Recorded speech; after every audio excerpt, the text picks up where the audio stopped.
এবং নির্বাচন কমিশন এই সংবিধান ও আইন অনুযায়ী রাষ্ট্রপতি পদের নির্বাচন অনুষ্ঠান করিবেন, সংসদ সদস্যদের নির্বাচন অনুষ্ঠান করিবেন, সংসদের নির্বাচনের জন্য নির্বাচনী এলাকার সীমানা নির্ধারণ করিবেন এবং রাষ্ট্রপতি পদের এবং সংসদের নির্বাচনের জন্য ভোটার তালিকা প্রস্তুত করিবেন। উপরিউক্ত দফাসমূহে নির্ধারিত দায়িত্বসমূহের অতিরিক্ত যেরূপ দায়িত্ব এই সংবিধান বা অন্য কোন আইনের দ্বারা নির্ধারিত হইবে, নির্বাচন কমিশন সেইরূপ দায়িত্ব পালন করিবেন।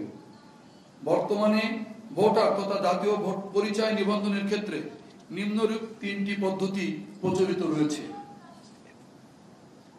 ক, ছবিসহ ভোটার তালিকা হালনাগাদ কর্মসূচির আওতায় ভোটার পরিচয় নিবন্ধন কার্যক্রম বছরব্যাপী উপজেলা থানা নির্বাচন অফিসে এবং সীমিত আকারে প্রধান কার্যালয়ে ভোটার নিবন্ধন কার্যক্রম, বিদেশে বসবাসরত বাংলাদেশিদের ভোটার নিবন্ধন কার্যক্রম। এখানে পরিধানযোগ্য যে এই মুহূর্তে বিশ্বের 7টি দেশে এই নিবন্ধন কার্যক্রম চলমান রয়েছে। অতি শীঘ্রই 2টি দেশে এই কার্যক্রম চালু হবে এবং পর্যায়ক্রমে আরো 32টি দেশে এই সেবা চালু করা হবে। এই মর্মে নির্বাচন কমিশন সিদ্ধান্ত গ্রহণ করেছে। এখন আমি আপনাদেরকে ভোটার তালিকা হালনাগাদ কর্মসূচি 2025 সম্পর্কে একটি ধারণা দিতে চাচ্ছি। তথ্য সংগ্রহকারী বাড়ি বাড়ি গিয়ে ভোটারযোগ্য ব্যক্তিদের তথ্য সংগ্রহ এবং মৃত ভোটারদেরকে ভোটার তালিকা হতে কর্তনের তথ্যাদি সংগ্রহ, যেটি 20 জানুয়ারি শুরু হয়ে 3 ফেব্রুয়ারিতে শেষ হয়েছে। আপনারা জেনে আনন্দিত হবেন যে এই প্রক্রিয়ার মাধ্যমে প্রায় 19 লক্ষ মৃত ব্যক্তিকে এই ভোটার তালিকা হতে ইতোমধ্যেই কর্তন করা সম্ভব হয়েছে।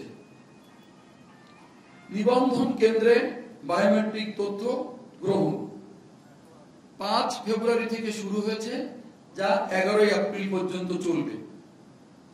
এই সময়ে তারা ভোটার হতে পারছেন যাদের বয়স 2026 সালের 1 জানুয়ারি 18 বছর পূর্ণ হবে এবং বিগত সময়ে যারা ভোটার হতে নিরুৎসাহিত ছিলেন অথবা আগ্রহ হারিয়ে ফেলেছিলেন অথবা অন্য কোনো কারণে ভোটার হননি অথবা ভোট দেওয়া যায় না সেই কারণে ভোটার হতে ইচ্ছা পোষণ করেননি, এমন লোকরা এখন ভোটার হতে পারছেন।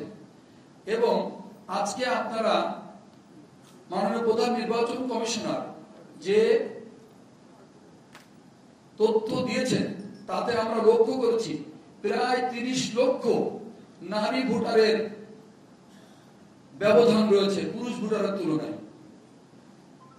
কিন্তু মাঠের যে তথ্য আমরা পাচ্ছি তাতে আমরা মনে করছি যে এই তথ্য প্রায় সমান সমান হয়ে যাবে। কারণ যদি 50 জনের লাইন থাকে পুরুষদের ক্ষেত্রে, 110 জন 15 জনের লাইন থাকছে মেয়েদের লাইনে, সুতরাং এই সংখ্যাটা সম্ভবত সমান সমানই হয়ে যাবে।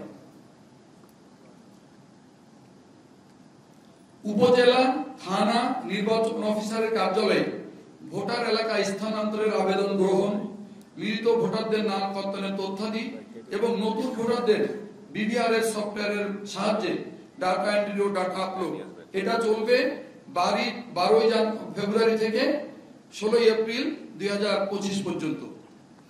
জাতীয় পরিচয় নিবন্ধন অনুবিভাগ কর্তৃক খসড়া ভোটার তালিকার পিডিএফ কপি প্রস্তুত প্রকাশ 5 মে 2025। চূড়ান্ত ভোটার তালিকা প্রচারের সময় পরবর্তীতে যথাসময়ে কমিশনের সিদ্ধান্ত মোতাবেক সকলকে অবহিত করা হবে।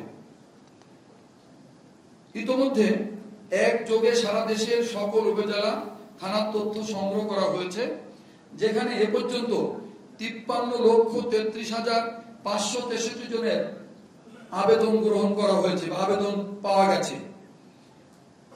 জেলাভিত্তিক টিম ও অপারেটর সংখ্যা অনুযায়ী উপজেলা থানা সমূহকে বিভিন্ন পর্যায়ে ভাগ করে সংগৃহীত তথ্যাদির ভিত্তিতে নিবন্ধন কেন্দ্রে কম্পিউটারে ডাটা এন্ট্রির কাজ সম্পন্ন হচ্ছে। আমরা এখন আপনাদেরকে বাংলাদেশ নির্বাচন কমিশন সচিবালয় থেকে ভোটার তালিকা হালনাগাদ কর্মসূচির কিছু তথ্য যা প্রদর্শন করছি। আমি সময়ের কারণে এটা আর আপনাদেরকে পড়ে শোনাচ্ছি না।